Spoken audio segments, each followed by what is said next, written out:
Hello, how's everyone? Kumusta, kumusta? So we've got a piece of jackfruit here. A slice of jackfruit rather. I bought it for 150 pesos at the sari-sari store earlier. Ang laki. Kain, let's eat. Thank you Lord for the blessing. Ayan. Tikman na natin kung matamis ba talaga to. Sabi ng ano nun, ni ate, masarap daw to at matamis. Matamis nga, ang sarap. Tamis. Grabe, ang laki nito mga besh, oh. Mas malaki pa to sa mukha ko. You see? Mas malaki pa, oh. Yan. Super laki. Maingay yung ano natin, ice maker machine. Hop. Kain.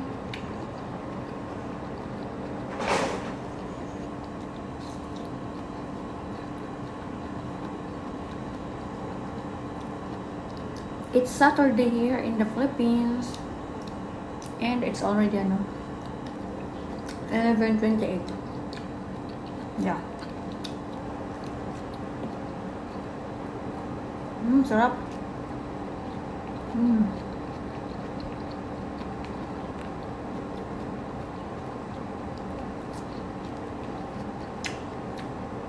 Ako lang kakain nito. Ang laki, oh. Hindi ko itong maubos. Naputol yung video natin. Naubusan tayo ng storage. So, pinagbubura ko na yung ibang mga videos. Mahirap tayo. Wala tayong storage. Ayan. Kain. Sarap.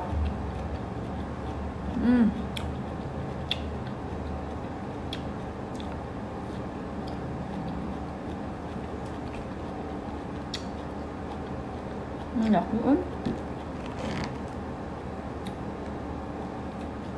Wala tayong kalaban. Mag-isa lang tayong kain ito. So, dahan-dahanin lang natin. Wala naman tayong kalaban. Ang dami, oh. Well, to be honest, hindi naman siya as in totally like sugar yung tamis. Sakto lang siya. Matamis naman, ah. Tsaka napaka-juicy, oh. Napaka-juicy niya, mga besh. Look at that, oh.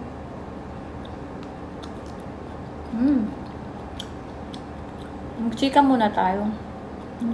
Chika natin. Chika tayo about Filipino. About Marites muna tayo.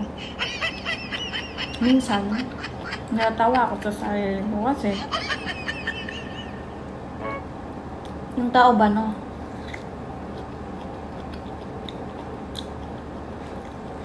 Kung ano yung wala sa'yo, yun yung nire-request nila sa'yo. Like, example, hindi ka nakapagtapos ng pag-aaral. Sasabihin nila sa'yo, uy, mag-aral ka, magtapos ka, para naman magkaroon ka ng bright future. Tapos,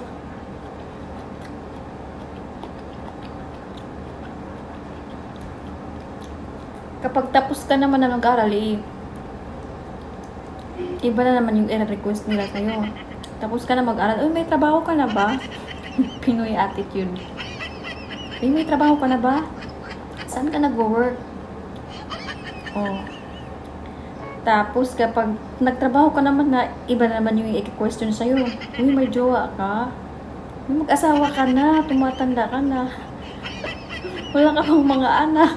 Natanda ka nang wala, mag-isa ka lang, nakakalungkot. Alam mo yung mga ganun? Tapos yung iba naman dyan, napipressure sila. Dahil sa mga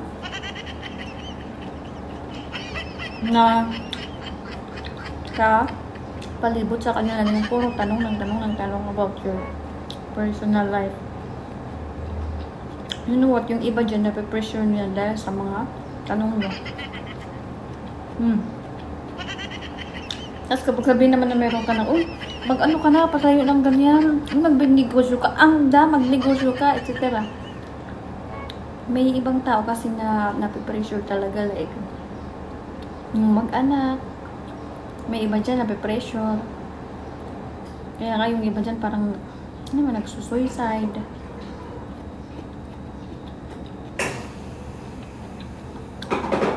For me, yung ano ko lang, advice, huwag kang ma-pressure, never get pressured sa mga bagay-bagay kasi wala namang certain sa mundo. What I mean, walang kasiguraduhan na mabuhay tayo dito. Kasi everything is temporary. You admit it or not, sasabihin man natin super blessed na natin, temporary pa rin yan. Sasabihin natin wala kang ganyan, so wala kang ganito, ganyan. Huwag kang ma-pressure. Just be happy. Be happy. And just be satisfied whatever you have. Para maging happy lang. Enjoy. Just enjoy your life. Huwag kang ma-pressure sa mga tanong ng tao about your personal life. Because that's life. Hindi talaga yan maiwasan na itatanong sa'yo. Kaya just ignore them and just be you. Enjoy your life and just be satisfied whatever you've got right now. Just like me. Charot. Kain tayo ng langka. Yun lang sabi ko. I-enjoy lang natin yung buhay. Kasi life is short. May nakalimutan ako mga besh. Sasabihin ko na you have to appreciate everything, whatever you've got in your life. Isa din yun na dapat be thankful, be grateful, whatever you have, whatever you've got. And be thankful, and of course, never forget God. Put God in the center of your life. And you'll be really happy. And be satisfied. Whatever you have, and you'll be really happy.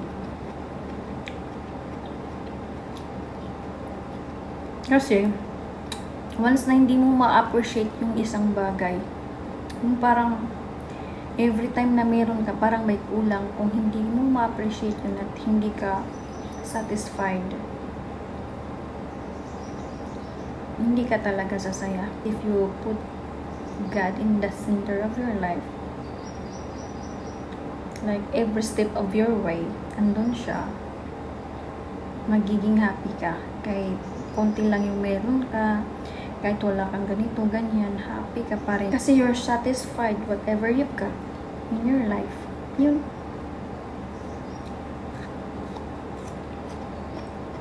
Ako nga, wala naman sa akin. Wala kaming bahay. Nag-renta lang kami. Walang anak. Walang pagkain. At wala. But I'm still happy. And I'm still satisfied. Kasi I accept everything kung ano ang meron ako. Imaginein mo, gumigising ka. But I mean, God wakes you up every morning. So, that's a big blessing already. You know, hindi mo ba yung naiisip? Kasi yung iba, ang dami nilang iniisip. Ang dami nilang dinidream, yung ambitions. Ang dami-daming iniisip na need i-achieved. But suddenly, nawala sila sa mundo. But you're there, you're still alive. So that's a big blessing already. You know? Amin mo ang lahat kung mawala ka. Wala din, resign. Kung iisipin mo, I mean, tingnan mo kung anong mayroon ka, yun. Big blessing na yun. For me, waking up every day is a really big blessing already. And if you're also healthy, that's the most important thing for me.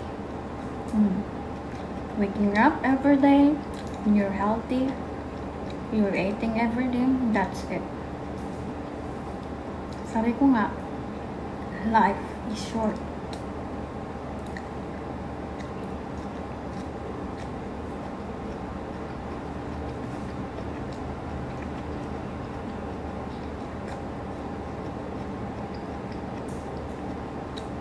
Do you know that every minute may mga tao dyan na nawawala sa mundo? Or every second of the day?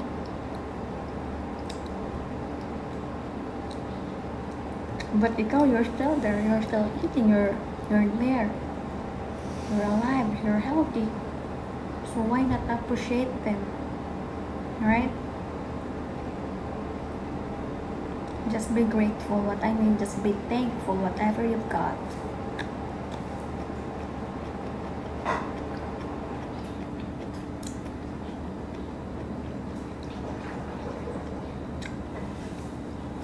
Hayaan mo yung iba kung ano yung isa. Hayaan mo yung iba. Inay naman yung machine.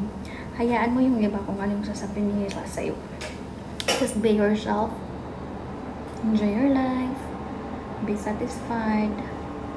Be thankful. You know what, yung iba nga dyan, walang makain, homeless. Nagsisika para makakain. Tapos yung iba, sobrang hirap, walang makain. Ikaw dyan, may kinakain ka naman. Halos andyan na sa'yo lahat. Pero hindi mo pa rin na-appreciate.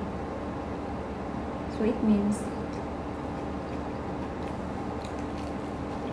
sigad lang yung kulang sa'yo kapag ganun.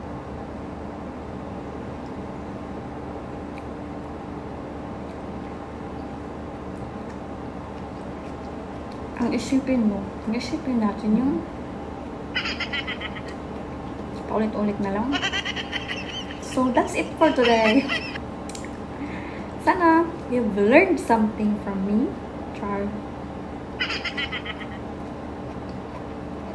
Enjoy your life. Be satisfied. Ingat and God bless. Ingat and God bless everyone. Bye. Ubusin lang natin to.